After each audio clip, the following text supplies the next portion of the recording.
Horizontes do Jornalismo, por Carlos Eduardo Lins da Silva. Professor, a eleição de 2018 vem sendo marcada por ataques constantes, tanto a profissionais quanto às próprias informações dentro do contexto de fake news. Como o senhor vê essa situação? Com muita preocupação, porque a gente vê se repetir aqui no Brasil coisas parecidas com as que aconteceram nos Estados Unidos e em outros países nos anos recentes.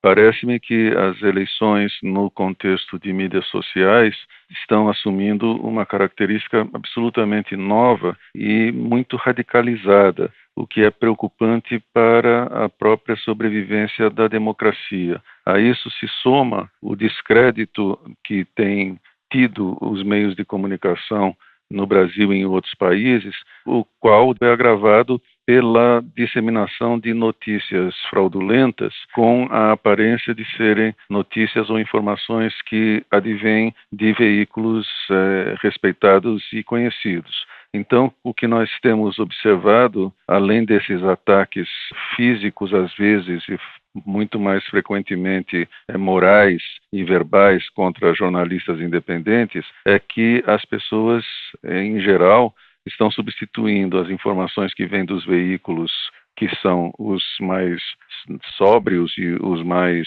confiáveis, por informações que recebem por meio das mídias sociais e, no caso do Brasil, especificamente, com grande destaque pelo aplicativo WhatsApp. Como nós vimos na reportagem que a Folha de São Paulo publicou na quinta-feira, o WhatsApp se transformou num grande veículo de propaganda de um dos candidatos à presidência, inclusive contrariando a legislação vigente de que empresas não podem financiar propaganda para candidatos. As empresas não dão dinheiro para o candidato, porque isso seria uma afronta ainda maior à lei, mas elas estão pagando a pessoas que fazem a repetição em escala gigantesca de informações fraudulentas por meio do WhatsApp.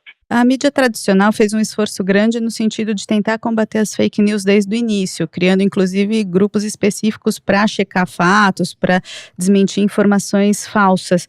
Mas dentro desse contexto do WhatsApp, a coisa fugiu muito de controle. Como o jornalismo sai depois de tudo isso? Pois é, o jornalismo tem que tentar esclarecer os seus leitores, o seu público, a respeito das mentiras que estão sendo disseminadas. Mas o fato é que a maior parte das pessoas não se dá a esse trabalho, não se dá nem ao trabalho de perguntar para quem lhe passou a informação, de onde que a informação havia sido tirada. E nem mesmo as humanidades, os acadêmicos que estudam esses fenômenos de comunicação, sabem muito bem como aferir o quanto que as informações sobre a eleição veiculadas por WhatsApp podem influir o resultado final, a decisão do voto de um eleitor. A única fonte possível de contenção desses danos, a meu ver, é o próprio WhatsApp, é o próprio Facebook, que é o dono do WhatsApp, que poderiam, como inclusive apareceu num artigo publicado pelo New York Times de alguns cientistas sociais brasileiros, poderiam já adotar medidas bastante rápidas para conter essa disseminação de notícias fraudulentas, por exemplo, limitando o número de retransmissões que uma pessoa pode fazer, por exemplo, diminuindo a quantidade de participantes de um grupo. O jornalista e professor Carlos Eduardo Lins da Silva, colunista da Rádio USP, conversou comigo, Márcia Blasques.